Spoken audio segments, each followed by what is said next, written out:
Assalamualaikum dan salam sejahtera kepada Dr. Fatimah.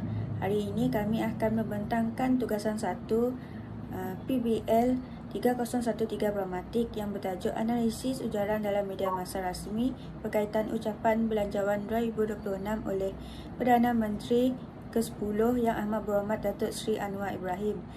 Ahli kumpulan kami terdiri daripada 8 orang, iaitu Aimi Mazni, Fatin Najih Husna, Izzah Lutfi, Bentri Rosh, Nur Atirah Timai, Muhammad Syamin, Suziana dan saya sendiri, Nurul Riyatu Sabrina. Ucapan belanjawan tahun 2026 dibentangkan oleh Perdana Menteri ke-10 pada 10 Oktober 2025 di Dewan Rakyat. Ia merupakan dokumen kewangan tahunan yang menerangkan peruntukan negara dan hala tuju kerajaan. Belanjawan ini selari dengan agenda kerajaan madani, khususnya dalam memacu pertumbuhan ekonomi, memperkukuh tadbir urus, mengawal hutang negara dan meringankan beban rakyat. Ucapan belanjawan juga adalah satu bentuk komunikasi politik kerana ia digunakan untuk menyampaikan dasar kerajaan, membina keyakinan rakyat dan menjelaskan agenda pembangunan negara. Media pula memainkan peranan penting membingkai ucapan ini sebagai reformasi fiskal, tindakan pro-rakyat serta turut menjadi ruang kritikan politik. Dari sudut pragmatik, bahasa dalam ucapan tidak hanya bersifat literal tetapi mengandungi strategi untuk mempengaruhi pendengar, membina imej kerajaan dan menyampaikan mesej tersirat. Kajian ini menggunakan teori lakuan tutur Searle yang mengkategorikan ujaran kepada representatif, direktif, komisif, ekspresif dan deklaratif. Analisis ini penting kerana ia membantu memahami bagaimana pemimpin menggunakan bahasa sebagai tindakan untuk menjelaskan dasar, menyatakan komitmen dan membina kepercayaan rakyat. Bentangan ini bagi bahagian metodologi. Kajian ini menggunakan reka bentuk kajian kualitatif dengan pendekatan analisis wacana. Kajian ini juga memperoleh data daripada analisis dokumen dengan memetik 10 ujaran daripada laporan media masa rasmi yang membincangkan kandungan ucapan belanjawan 2026. Seperti Radio Televisyen Malaysia RTM, Astro Awani, Televisyen Sarawak TVS, Utusan Borneo dan Utusan Malaysia. Data yang diperoleh akan dianalisis menggunakan kerangka teori lakuan Searle 1979 dengan meneliti 5 kategori utama lakuan tuturan, iaitu representatif, direktif, ekspresif, komisif dan deklaratif bagi mengenal pasti fungsi bahasa yang mendasari penyampaian mesej berkaitan belanjawan. Analisis dan dapatan yang pertama ialah representatif. Menurut Searle, tindak tutur representatif merupakan lakuan di mana penutur menyatakan apa yang ia percaya sebagai benar dan berdasarkan kepercayaan. Lakuan ini digunakan untuk menyatakan, melaporkan atau menjelaskan sesuatu perkara kepada pendengar. Berdasarkan jadual daripada data 1 ialah daripada Astro Awani, menunjukkan tindak tutur representatif melalui ujaran belanjawan 2026 dibentang hari ini, fokus keseimbangan ekonomi dan kebajikan rakyat. Ujaran ini menyampaikan maklumat faktual tentang pembentangan belanjawan serta menjelaskan fokus kerajaan tanpa unsur arahan atau janji. Seterusnya, data 2 daripada berita RTM turut memperlihatkan tidak tutur representatif. Frasa menyampaikan taklimat mengenai belanjawan madani 2026 menunjukkan penutur melaporkan maklumat yang benar berlaku. Ujaran ini bersifat deklaratif, bertujuan memaklumkan keadaan sebenar tanpa unsur permintaan ataupun arahan. Seterusnya, direktif, iaitu menurut Bas dan Harnis 1979, lakuan bahasa direktif merupakan ekspresi arahan penutur dan kemudian adanya tindakan yang dilakukan oleh pendengar. Misalnya, data 3 daripada berita harian, saya memohon mencadangkan bahawa rang undang-undang bernama suatu akta bagi mengeluarkan sejumlah wang daripada kumpulan wang.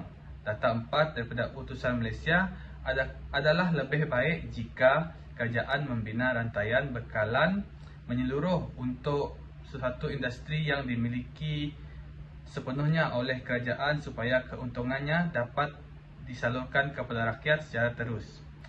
Ujaran direktif ini merupakan ujaran yang digunakan oleh penutur untuk meminta, menasihat, mengarah, melarang, mencadang, mendesak dan mendorong pendengar untuk melakukan sesuatu. Ujaran tersebut bukan sahaja untuk mengutarakan pendapat, namun ia merupakan proses untuk melakukan dan memulakan tindakan. Seterusnya kita pergi kepada ujaran ekspresif. Menurut SIR 1976, ujaran ekspresif ialah tindak tutur yang berfungsi untuk mengungkapkan keadaan psikologi ataupun perasaan penutur terhadap sesuatu keadaan. Dalam jenis tindak tutur ini, penutur tidak bertujuan memberikan maklumat baharu, mengarahkan tindakan atau membuat janji, tetapi lebih kepada menyatakan emosi atau sikap batin seperti rasa syukur, penyesalan, penghargaan, kemarahan, pujian atau ucapan selamat. SIR menegaskan bahawa inti daripada ujaran ekspresif ini adalah penutur mengekspresikan apa yang mereka rasakan, dan melalui ungkapan ini hubungan sosial antara penutur dan pendengar dapat diperkukuhkan. Contoh ujaran ekspresif termasuk ucapan terima kasih, permintaan maaf, ucapan tahniah, simpati, pujian, takziah dan sebagainya. Semua contoh tersebut boleh mencerminkan keadaan emosional penutur terhadap situasi yang berlaku.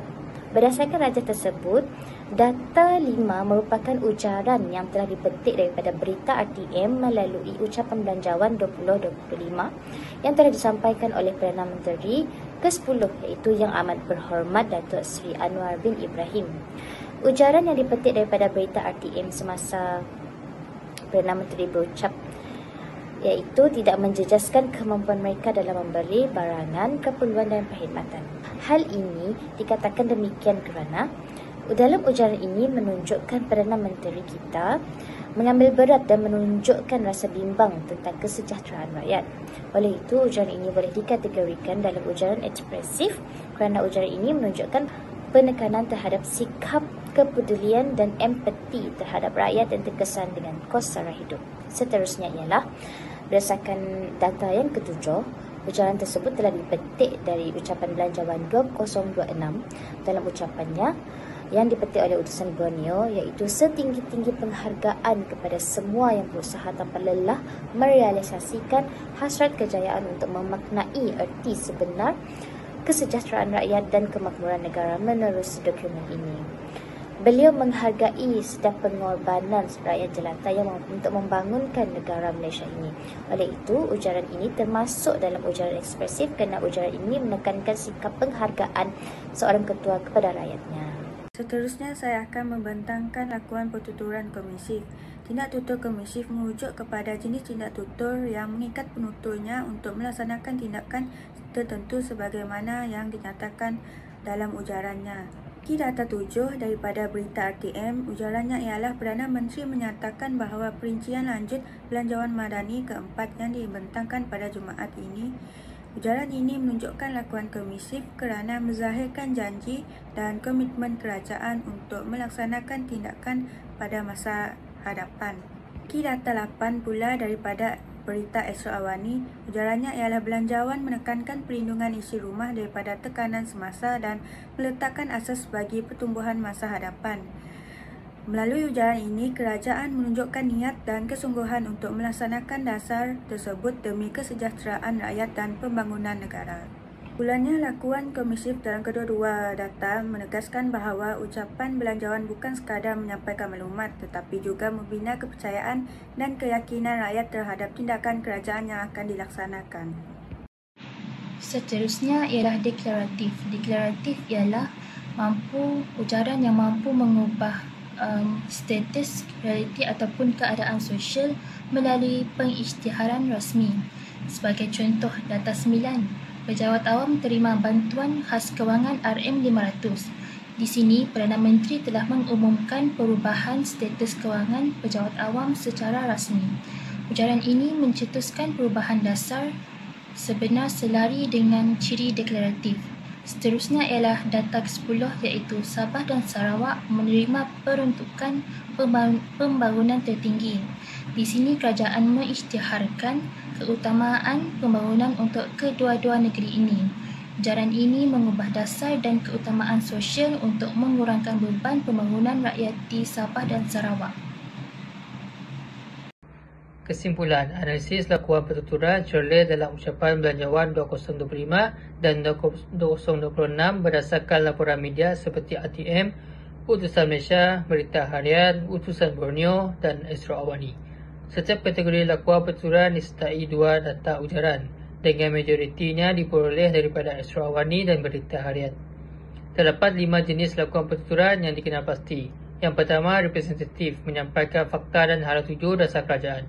Yang kedua, direktif, mengarahkan atau mencadangkan tindakan rakyat dan agensi. Yang ketiga, ekspresif, menunjukkan keprihatinan dan empati kerajaan terhadap rakyat. Yang keempat, komisif, menyatakan komitmen kerajaan terhadap pelaksanaan belanjawan. Yang kelima adalah deklaratif, pengumuman rasmi seperti bantuan kewangan dan peruntukan.